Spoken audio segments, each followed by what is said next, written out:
Put down your baby and pick up a beer. Dad Jokes is back with a brand new episode. And Brandon, we're back after our 1 week hiatus. And I got to tell you, it was 1 week, but it seems like it's been a month or two since we've talked. And so much has happened. But we're back. We got a new episode today. This is the podcast of two first-time dads going through life's journey with all of you listening. And today our episode is about moms and how we can take care of them during pregnancy and right after pregnancy. But Brandon, what do you think? I mean, it's been 1 week, but it seems like a long time, man.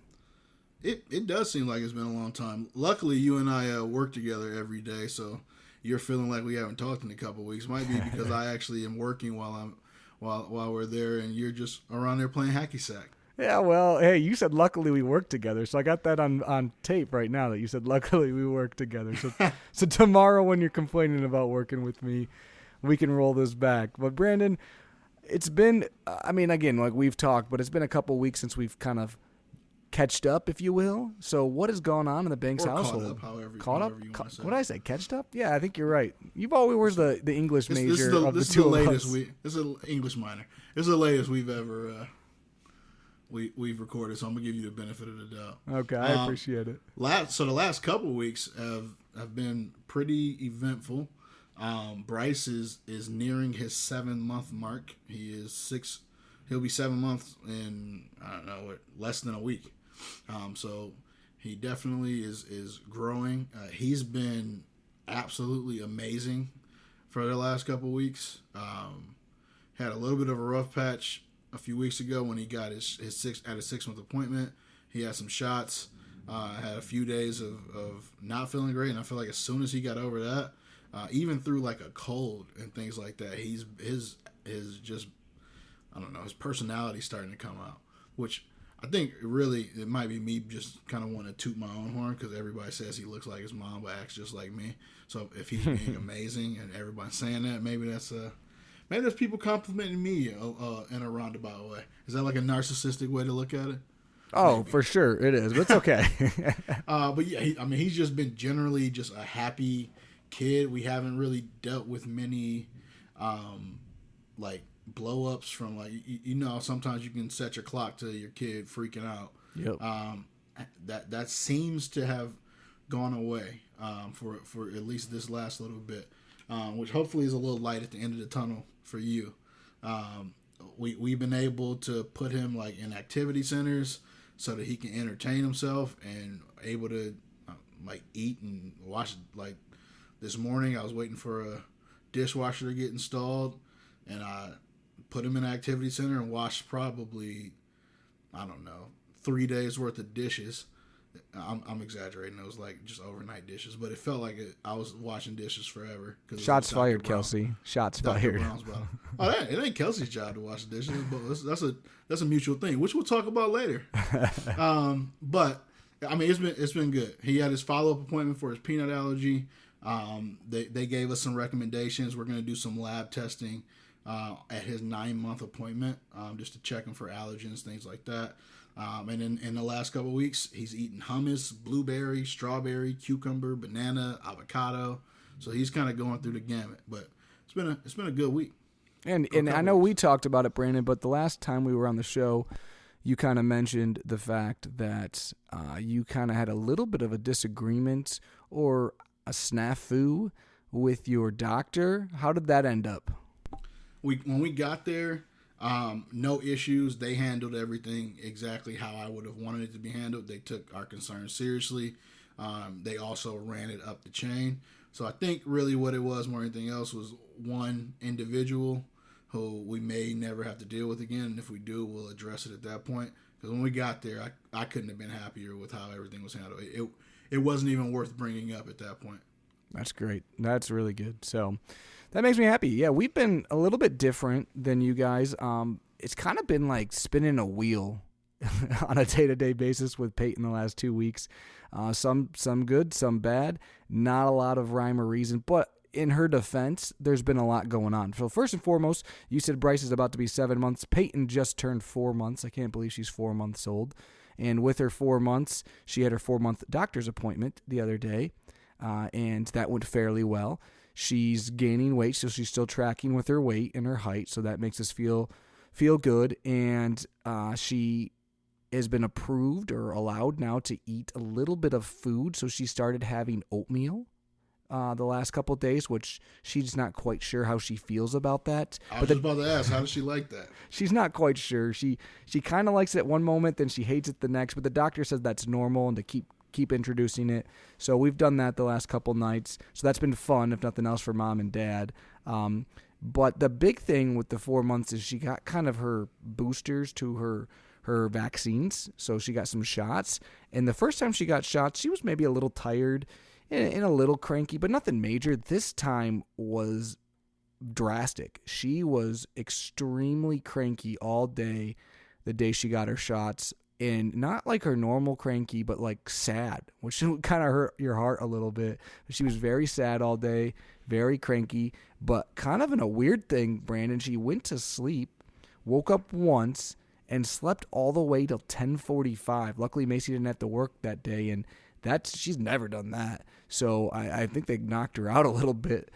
So I guess there's a little silver lining with her being able to sleep for a long period of time. But she was very cranky about it. So if you guys are kind of have your baby's follow-up shots or second round of shots, if you will, be on the lookout for that, because it was about a 24-hour thing.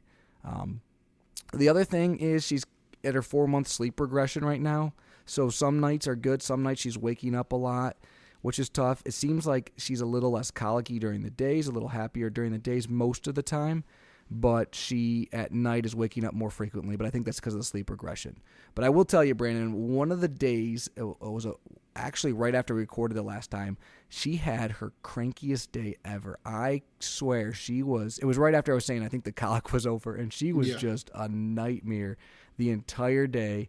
Me and Macy both were home with her all day. We're thinking, hey, it's going to be a great day, and she would not calm down for us at all. But luckily, that's just been the one time. But some good, some bad mixed in between, and we're trying to get through the dreaded leap she's in the middle of now on the back half of that. Is this the 17th or 18th leap that she's been in? Oh, who knows? It's the one that's 2 months long, I can tell you that much. And she's almost done with it.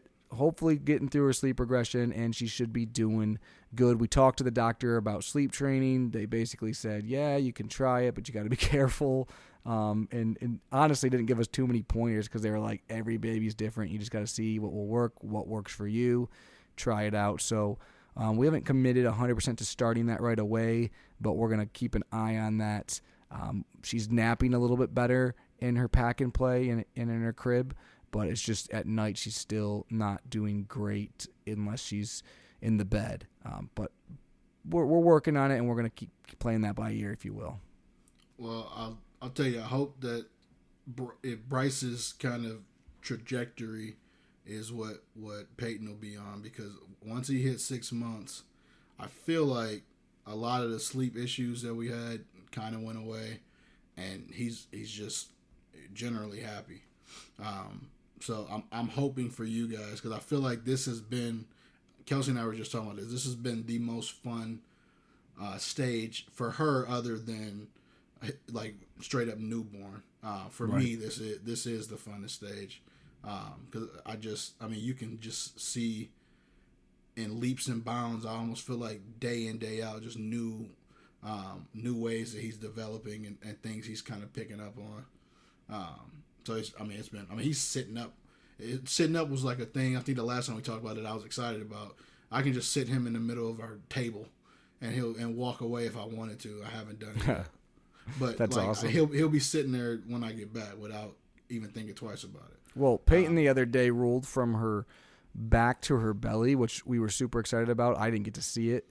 And I'm pretty sure after she did that, she's like, all right, I'm good, Dad, because she's not rolled over either way since then. So I think she just basically proved to us that she can do it. And she's like, I'm done rolling over for the foreseeable future, because she hasn't rolled over in at least a week now. So it's kind of funny. She did that, and then since then, she hasn't rolled over like at all.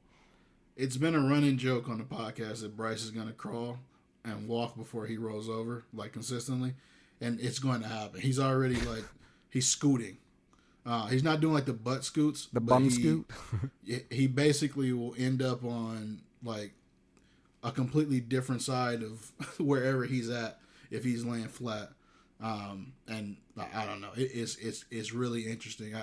I'm almost looking forward, not yet, but to my next kid to see how they progress and how stuff is different. Because I'm telling you, this kid will not roll over. It is And funny. It's just I really feel like it's just he cannot get past his It, arm. it's even when funny he like tries. how you like your kids that you pick up on like weird things. Like Peyton is super strong and dominant with her left hand, but like her right hand, not that she like doesn't do anything with it, but she's just kind of lackadaisical with it. And we actually asked the pediatrician about it. Like, is that like that's completely normal? It might switch in like a month or two. She's like, it doesn't really guarantee she's gonna be a lefty or anything like that. But she favors her left, like for everything, like grabbing stuff, and she's got a stronger grip. Like when I put my fingers in front of her, she grabs with both hands, but the left hand's much stronger. So it's just weird little tendencies that kids have like that. Well, I mean, part of what we do is just sit there and look at them when we're around them. So we're gonna pick up a lot of that stuff. I think I said this a couple episodes ago. You underestimate how thoroughly entertaining it is to watch a 4-month-old and a 6-month-old just do regular stuff, but I was having a good time. I do have something for baby gear this week. Okay, let's hear it. Actually, 2 different things. Okay. We got this thing called a Zany Zoo. You're gonna look this up, or you might be familiar with it. But as a kid, one thing I loved was going when I went to the doctor's office or the dentist's office. I had like a pediatric dentist, and then obviously your pediatrician. They always had kind of this loop-de-doo where you know the thing. I don't even know how to really explain it. Where you have like almost balls on one end, and they have every like dentist's metal. office in the world had to have one. Exactly. So this thing actually has like 5 different sides. You set it up. The top is one of those, and then one side has like animal learning things. The other is like ABCs. It spins, so the kid really never has a dull moment with the toy. So that's something that kind of showed up magically at our home. And How'd that happen? But I was very happy to see it. It's a fun toy.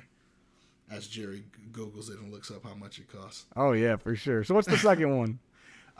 So he is sitting up on his own for, long periods of time, basically until he doesn't feel like it. And we're talking like, he can sit for 10, 15, 20 minutes easily. So we got him a VTech sit-to-stand learning walker. This is less expensive than the Zany Zoo, but it's just funny to me. Like every step of development, there's like something different that you can get that helps them to the next stage. We need to get in the baby toy business For sure. This basically is the same type of toy that we love that sings songs to them, has like farm animals, ABC, stuff like that. But it's almost like it has a hand on the top with wheels, and the kid can kind of learn to pull themselves up while they're playing with the toy, and eventually walk with it if they want to. I like it. I actually have a piece of baby gear as well, Brandon. As some of you may know from listening to our previous episodes, both Brandon and myself have the Nanit baby camera. We're both big fans of it. But we both actually have an additional baby camera just for like in-laws or for people when we're traveling. Because the Nanit, you can travel with it, but it's a little bit difficult. So I have a baby camera, but I'm not going to talk about the baby camera. What I'm going to talk about is something called the ITODOS, and it's basically a camera holder, a universal camera holder, and it's kind of this rubber material where you can wrap it around the crib. It holds your camera, and you can lean it over your baby, either from the one end of the crib, right in front of them, and it's very affordable. It's like $16 on Amazon, and it works great, and it works with almost all popular models, because when the Nanit kind of sits over top, Brandon, without having to have a mount or anything. But most other baby monitors, if you have a baby in the crib, if you put it on like a table or like a dresser, you're either looking through the slates or you're kind of looking at part of the crib, but not all the crib. It's kind of hard to see all the baby. And so you either got to mount it to the wall, which I don't like screwing things into a wall that you're, not going to always have as a nursery. Or you can get something like this. And the nice thing about this is not only is it affordable and you can do it very easily, but you can also take it off and bring it with you when you travel anywhere. You can put it on the pack and play. So it is something, like I said, a universal baby monitor holder. If you Google that, you'll pretty much find this. But it's been pretty great. We use it with ours and it works perfect. So I recommend that especially if you don't have a Nanit or if you have a baby monitor that you're struggling to find a good position for. So, yeah, I might have you not email me, but text me the link to that when we finish up, because that sounds like something we ultimately will need. Well, it's funny too. The baby monitor that I know you guys have, actually, it says right in the description that it's compatible with it too, because we thought about buying that one. So, that's the Infant Optics one for anyone who's wondering. But Brandon, let's get into today's episode. Today's episode, we're going to talk a little bit about. Well, actually, you know what? Before we get to today's episode, you know what I missed? See, we're off for 1 week, and I'm already forgetting things, Brandon. We have not done a dad joke. I wasn't about to let you. I wasn't going to let you. I can't believe that. We have not done a dad joke yet. Do you want to lead it off today, or do you want me to? I can lead this off. Let's go ahead. Jerry, how do you kill a circus clown? Getting dark. We're coming back dark. You are. I actually almost had a dark one today too, but I didn't go with it. I don't know. You pop his nose. Close. You go for the jugular. I get it. Juggle. That's not bad. Thanks for explaining it. It's a dad joke. That's the whole point. You got to explain it.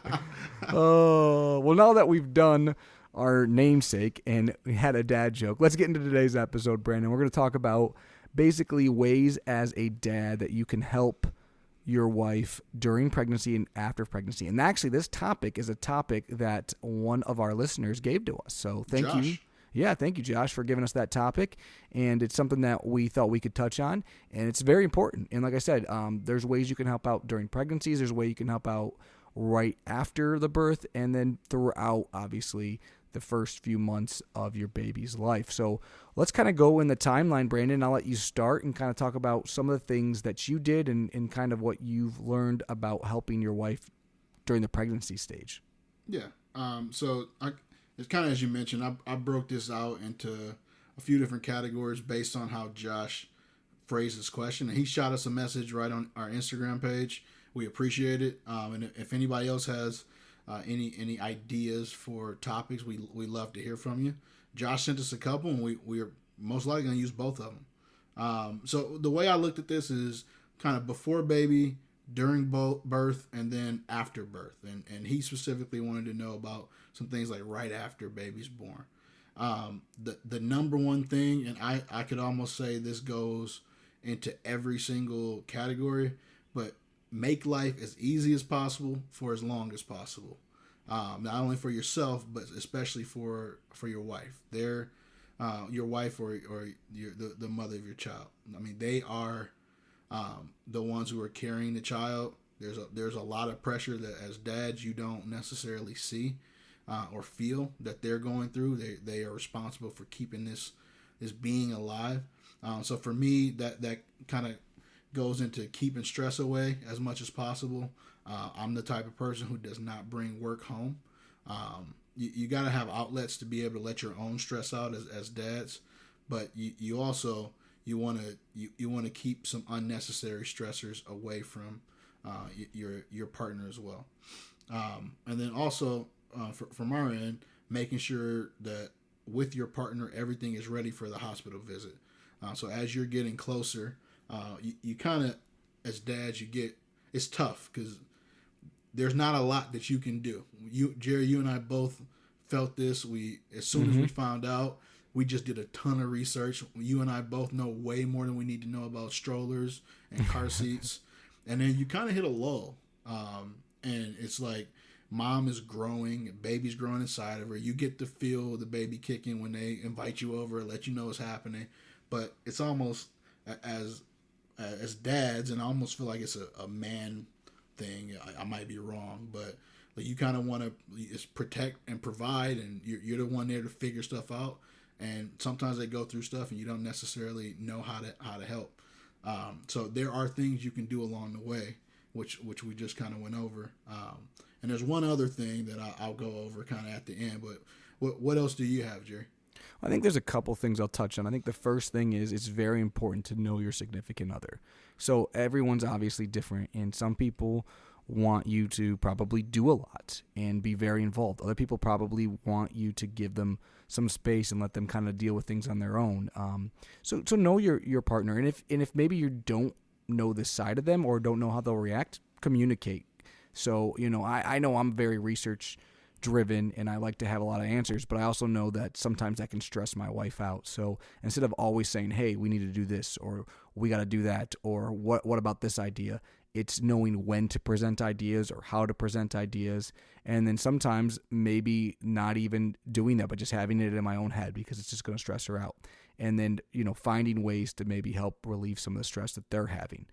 So it's again, knowing your spouse. It's also knowing where they're at, especially when we're talking about pregnancy, where they're at in their pregnancy. Is things going well or things not going well? Or things not going well because they're feeling sick, or maybe they're not feeling comfortable in their body, or is it not going well because they're nervous? Find out really what's going on, and then that can better tell you how you can help out with that. The second thing I want to mention, Brandon, is that we're kind of specifically talking about our experiences, which were both our first pregnancies. If you have another kid or kids and you're going through it, it's a little bit different for lots of reasons. But one is obviously you have other human beings to take care of. So a big thing you can do to help out your significant other, if you have other kids, is to take care of those kids or help alleviate some of the stress when it comes to the other children, because they're dealing with obviously growing a child inside them, and you can't help with that. So those are two things that I kind of wanted to mention. But again, it's knowing your spouse, having those conversations. But like you said, Brandon, can you help out with the dishes more? Can you help out with the finances more? Can you help out the household chores, or can you help out doing some of the planning? I know, like I said, I'm a planner, so some of the planning and figuring out like when to do the nursery, when to buy some of the supplies, when to set up things for the baby shower. I tried to help out with those because I'm good at that kind of stuff and I worry about it anyways. But other people, you got to find other ways that you can help out. Yeah, and there's two things I want to hit on what you said. The first, knowing your partner. One thing that has helped me, and we didn't actually even do it. We did it after the birth, but we've done it a few different times. It's called the Love Language Quiz. It's 5lovelanguages.com. And one, if you've done it before and you're listening to this, do it again, because needs change from a spouse perspective, and you might be thinking that your spouse has one love language because 3-4 years ago you took this test and it kind of told you the way they tick to a degree, and now things have changed, and this is exactly what happened. So for me, one of my top results was like gift giving. I show my love basically by giving gifts. I also like to receive gifts. I've not received a gift from you in a while, Brandon. I'm feeling a little bit slighted right now. That might tell you everything you need to know. I'm feeling a little slighted right now. Well, the last gift I gave you poo-pooed it and was like, how do I even use this thing? So because you didn't get me the keychain for it. Actually, it's sitting around here too. I gotta bring it in. It was an AirTag. Actually, you have an AirTag because I always lose my keys. So yes, that's true. It's so her number one thing was acts of service, and before it was gift giving. That was one of her top. You know what? I'm probably wrong. And she's gonna listen back at this and be like, "So let me just say that now." That's great. In my head, before I can't wait till you get that text. I'm 100% wrong. I'm 100% wrong. I know great. I am, but you need to take that test again. Either way, it was different the time before than it was this last time, and it makes a lot of sense. It's right now that's something that means more to her than anything else, because she feels like she does not have the time to get everything done that she needs to. So anything that can help her do that ultimately is a big help to her. And the last thing I have on before baby, I kind of just put it down as financial competency. For us, we had the luxury of planning Bryce to a large degree. So we didn't start the process of trying until we felt like we were ready. That's not always the case. And it might not be the case for some of you listening. This might be I just found out that I was having a baby and I'm trying to figure out what the heck to do. And that could be a wake-up call to get your finances in order. But I can tell you this, them kids cost a lot of money. They cost. The sooner you can take the steps from a savings perspective and putting your money in the right places and cutting out things that ultimately need to be cut out so you can provide the best life for your child. From a dad perspective, from a parent perspective, but I kind of look at myself as that's my one of my number one responsibilities. That you cannot downplay that, and you got to make sure you're ready. Yeah, a couple of things with that, Brandon. One, hitting on the financial aspect, get a network early on is a big thing. If you have relatives or siblings or friends that have had kids, see if there's anything they want to get rid of or anything that you can maybe buy cheaply off of them, or borrow, or like I said, that they just want to get out of their house. Those are ways that you can, cut some costs. Also, Facebook Marketplace is your friend, so don't be afraid to go on there and buy some things that have been slightly used. But a couple things that were big for me, Brandon, during the pregnancy stage that I think really helped out. The first one was that I kind of let Macy decide where and how we were going to have the baby, like almost 100%, because I knew obviously it's almost all her journey, so I wanted her to be comfortable with it. And she decided that she wanted to use midwives, and at first I was kind of like, I don't know how I feel about that, but it was great because she absolutely loved it. She was confident in it. She enjoyed the experience, but I think it also helped because she made the decision, so it was her decision. She kind of owned that. So that was very big. And the second thing that I think was huge for us was we decided to kind of do a baby moon. And not everyone does this, and you can do it different ways. It can be a big trip, a small trip. But we went to Savannah, Georgia, and it was really good for us. And I think that she had kind of a tough first trimester, and that trip was a way for I think it kind of brought her back up. She started feeling good again about the pregnancy. She felt, good about us. And I think it was very important, and it kind of really kickstarted the second half of our pregnancy, if you will. And I can't recommend it enough. I think it was a great trip and something that she still talks about. She always says, I want to go back to Savannah. I want to go back to Savannah. Now, mind you, again, she was pregnant during this trip and still dealing with a lot of issues with being pregnant, can't drink, things like that, and had an absolute blast. So if you are able to do a trip, whether it's not very far away for a weekend or somewhere really nice, at least for us, it was a big deal.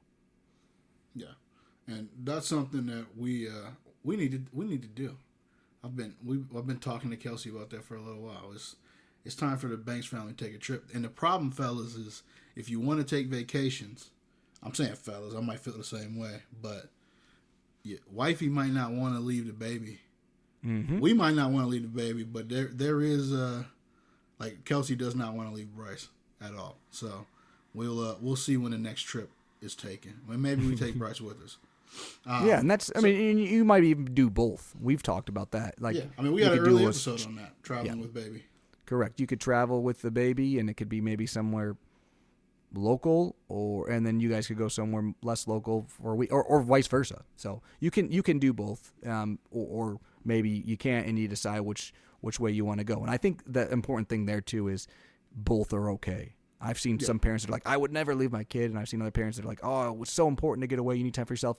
Whatever you're comfortable with. I think both are fine. Oh, when we go on a vacation for real, baby boy staying at home. You're going to get texted about that one too, Jerry. I like it. Joking. Hey, that's okay. We're probably in the same boat there. So kind of the next bullet point I have is during the birth. What can we do as dads? One, I'm going to reiterate this. A lot of the steps in how you can help during the birth are taken before you actually get to the hospital. So it's making sure with your wife that you have everything ready to go for the hospital visit. You got the route pre-planned. You know how to get there in a pinch. Little things like that. And the cool thing, I think you and I can speak to different experiences here. Not say cool thing, but it just depends on your perspective on it. The babies are born in different ways. So my wife had a C-section. Jerry, you guys didn't. There's a difference in your level of support from a father's perspective. And I'm not going to get into all the nuance of what happens at the hospital. You can listen back to earlier episodes with that. One of them is called Bryce. One of them is called Peyton. So it's very easy to find. But it's making sure you were there to support your spouse in whatever way possible. And I have it pretty much as simple as that. When we were there, And I'll talk about a couple things right after he was born in just a little bit. But between just being there for support, making sure you're an advocate for your spouse with hospital staff, if there's something that they're not comfortable with, you like speak up, and that's your time to. I'm not saying be combative, but if something doesn't feel right for your spouse, make sure you're getting the people in position that can ultimately help them out. And then I'm going to count this as during the birth instead of right after the birth, but communication with key people. So keep making sure that immediate family, best friends, people like that. If your wife wants people to be informed on what's going on for her well-being, nobody's worried about you. Just so you guys know, nobody cares about. They don't care. They don't care. It's fine. But making sure that the right text, if it's a group text, photos, things like that, are getting out according to what you and your wife agreed on before and while you guys were there. Yeah, I think you hit on a lot of it, Brandon. The kind of phrase I will say is be open-minded and closed-mouthed. Basically, you need to go good. in. I like that. Put that on a t-shirt. You need to go in. You need to have an open mind because things are going to be different than you think. They just are. I did a ton of research. We talked about it on the show. Things are going to happen differently. Every birth is unique. So you got to be open-minded, and then you got to just listen to your wife, listen to the doctors. Again, like you said, speak up if something doesn't seem right, but you can't tell your wife how to feel or what to do, or you just got to help them in the way that they need. You need to listen to what they're telling you and not be afraid to jump in whatever ways needed. They'll let you know, and you'll figure it out. But talking to them or telling them how to feel or what to do, or that ain't the winning formula. You'll find that out quick. No. That ain't the winning formula. And just to be clear, when I'm saying be an advocate for your partner, I'm saying that as if they don't feel like speaking up or don't want to speak up, if they're saying something to you that they're uncomfortable with, speak up on their behalf. But it is 100% about them when you're in the moment. Not really. You're there for decoration. Correct. And then Brandon, kind of go after the birth, what you can do to help mom out is, I think, one, be prepared. A lot of times people are so focused on the birth and at the hospital that you get home and you forget that your wife is healing from a very major, occurrence. And there's a lot of things that they need. And the doctors and the hospitals provide some of them, but some of them they might want specific things. So help them if they need help buying them, or maybe even remind them like, hey, we want to make sure we have all this stuff at home, and then have it at easy access for them.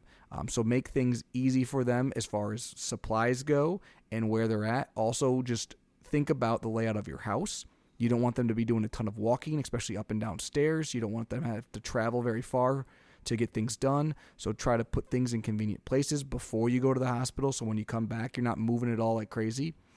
So those are important. And then also right after, she's going to be dealing with a lot of emotions, a lot of ups and downs, and they're going to be feeding the baby a lot. So it's how can you help in those down moments when they're not feeding the baby, when, they're not snuggling or whatever. Can you take the baby for a little bit, try to calm them down?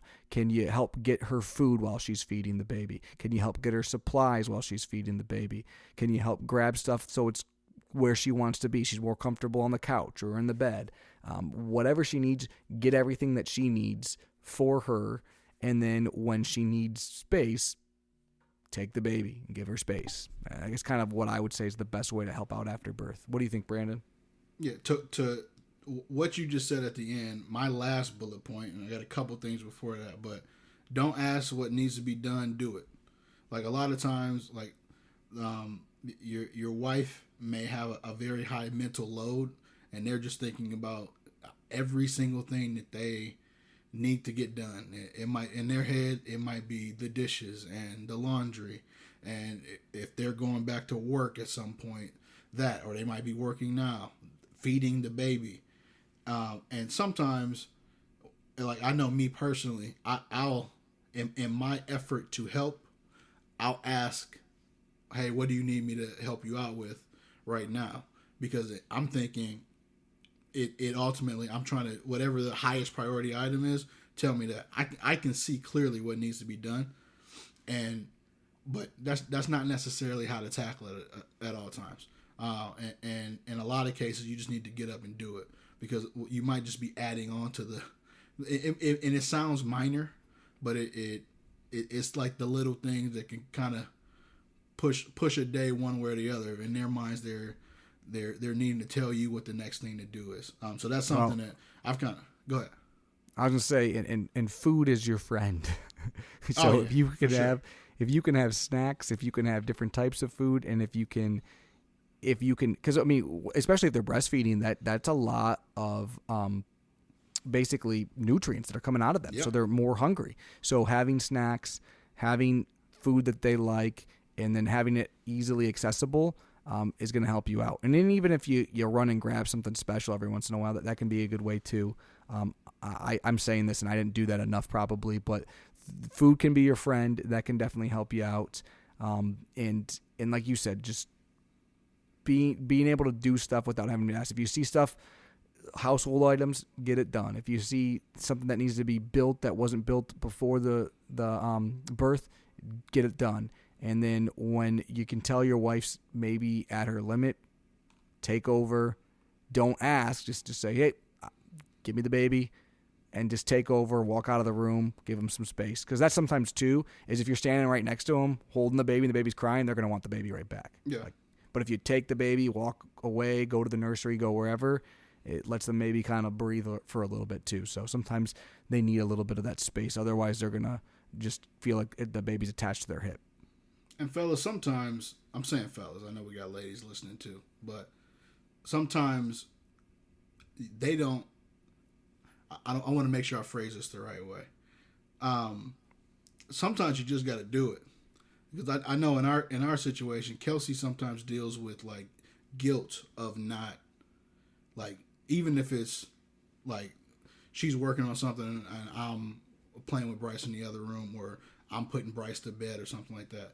It's sometimes, and this is like I've done research on it. It's just not just a Kelsey thing. This is a common mom feeling. It, like, not being there even in the smallest moments sometimes will weigh on them. So they almost feel like they're the dishes or my kid. I'm making this kind of dramatic, but sometimes you just got to go in and I almost say not listen to them. Take the kid, let them get a breather, because they won't always volunteer your child to you. Even if you ask, or even if you say, hey, let me give you a break, they don't look at it that way. Right. But it does help. The last, so that's part of, I would say that's part of being patient overall. And you hit on it. Emotions for both mom and dad are different after the baby. And I think you need to realize that the first year in a marriage, the first year after baby, is typically what people consider the hardest. And it's because you have something that is changing your lifestyle. You got two people who are tired consistently, the most tired they've ever been.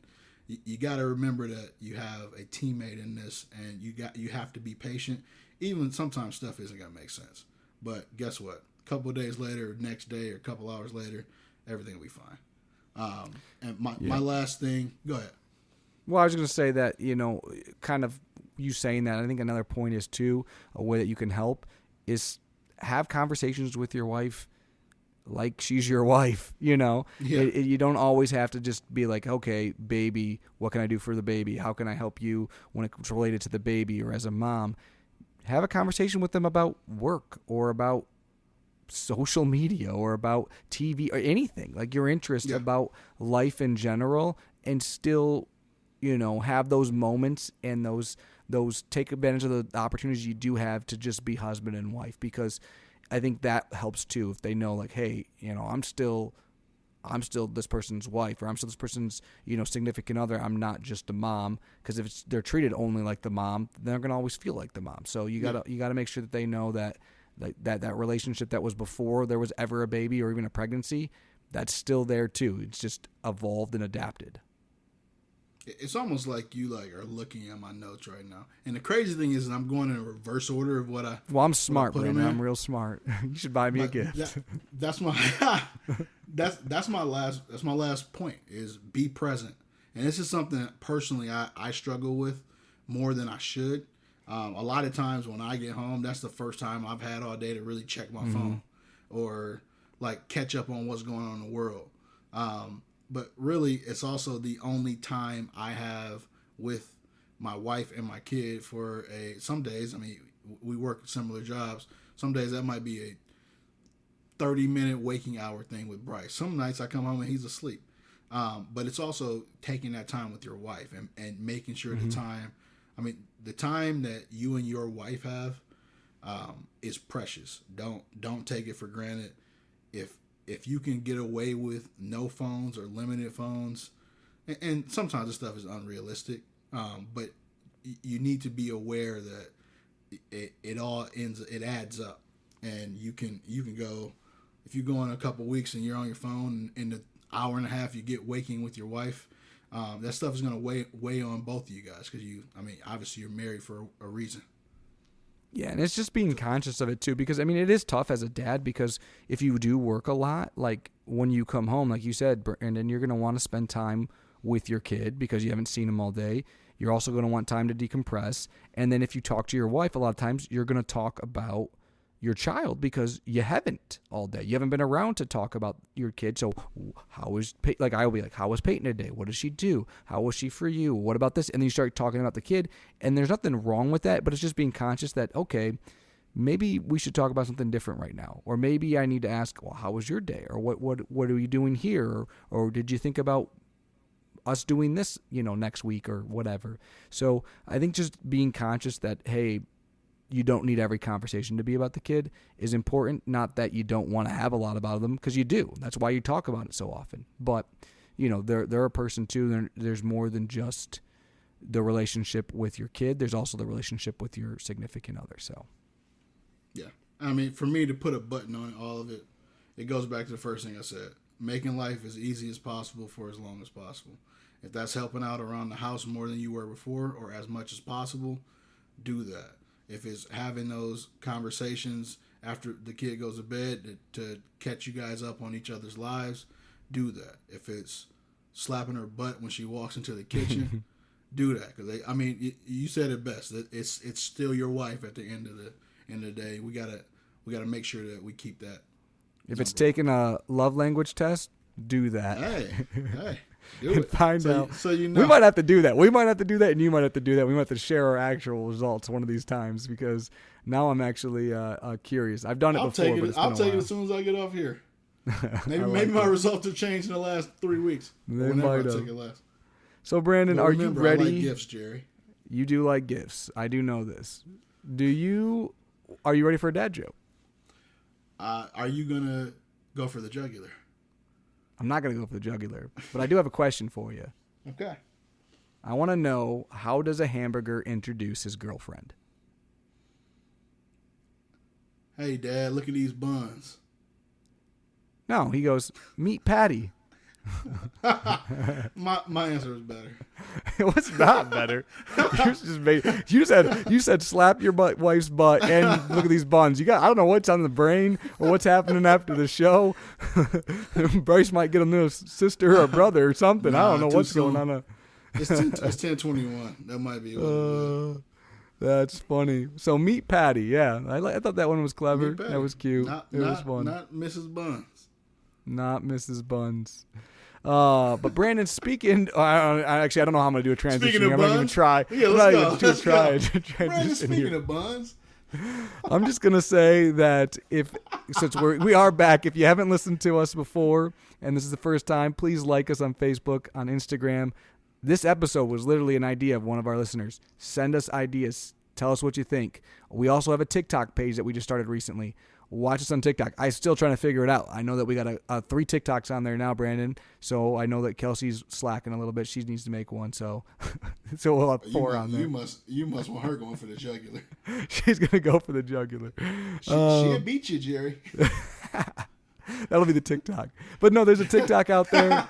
So Make sure you like that as well. And again, leave reviews. Anything you guys can do, we really appreciate it. Like I said, this for us has been great, and hearing everyone's thoughts on it is just fantastic. I can't believe we started this when we were both still just clueless husbands with pregnant wives, and now you got a 7-month-old almost, and I got a 4-month-old, and we're trucking along, and both our kids are still alive. So yay, dads! So we're doing great for alive. Dads out there. But until next time, I'm Jerry here with Brandon, and you've been listening to Dad Jokes.